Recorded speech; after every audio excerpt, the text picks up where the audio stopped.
இன்னும் கூட வந்து நேற்று என்கிட்ட பேசும்போது ஒரு பத்திரிகையாளர் வந்து நான் இடையில தற்செயலாக சந்திக்கும் போது ஒரு கருத்தை ஒன்று சொன்னாங்க. பேசும்போது உங்கள் பெயரை சொல்லும்போது அல்லது உங்களுடைய பற்றி பாட்டு பாடும்போது வந்து செருப்பு வீச்சு வந்துச்சுன்னாங்க. அந்த மாதிரி ஒரு பாட்டு பாடும்போது வந்து ஒரு செருப்பு வீச்சு வந்துச்சுன்னாங்க. நீங்கள் எல்லாரும் அந்த வீடியோக்களை பார்த்தீங்க. எத்தனை மணிக்கு மொத்தமே மேடையில் நின்று அந்த வாகனத்தில் மேலே நின்று இருந்தது 19 நிமிஷம். அந்த வாகனத்துக்கு மேலே இருந்து அந்த சைடு போடுங்க.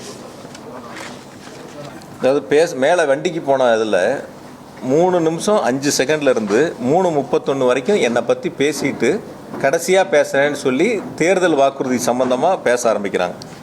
5:35க்கு கரூர் விமான நிலையத்தை பற்றி திரும்ப பேசுகிறாங்க. பேச ஆரம்பித்த பேச்சிலிருந்து 6 மணிக்கு மயங்கி விழுந்தவங்களுடைய பகுதியிலிருந்து முதல் செருப்பு அந்த செருப்பை வீசுகிறாங்க. இது பேச ஆரம்பித்து 6வது நிமிஷத்தில் அந்த சம்பவம் நடக்குது.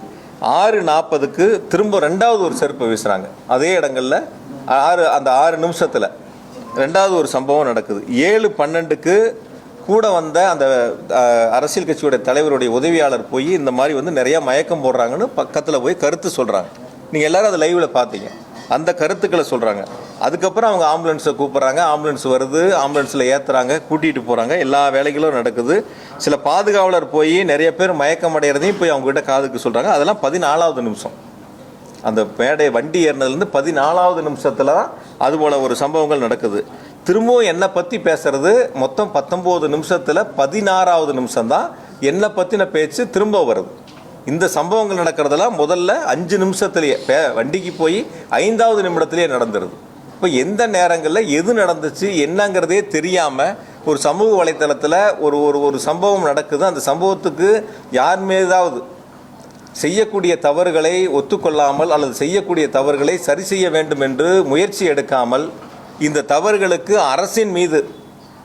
தமிழ்நாடு அரசின் மீது இந்த தவறுகளை திருப்பி விட வேண்டும் என்ற நோக்கத்தில் இதுபோன்று சமூக வலைத்தளங்களில் ஒரு சாரார் பரப்பி வருகிறார்கள். இது சம்பவம் எப்போ நடந்துச்சு, செருப்பு வீச்சு எப்போ நடந்துச்சு, என்னை பற்றி எப்போ பேசுனாங்க, என்னை பற்றி 16வது நிமிடத்தில் தான் பேச ஆரம்பிக்கிறாங்க. 19வது நிமிடம் கூட்டம் முடியுது. 19வது நிமிடத்தில் கூட்டம் முடியுது.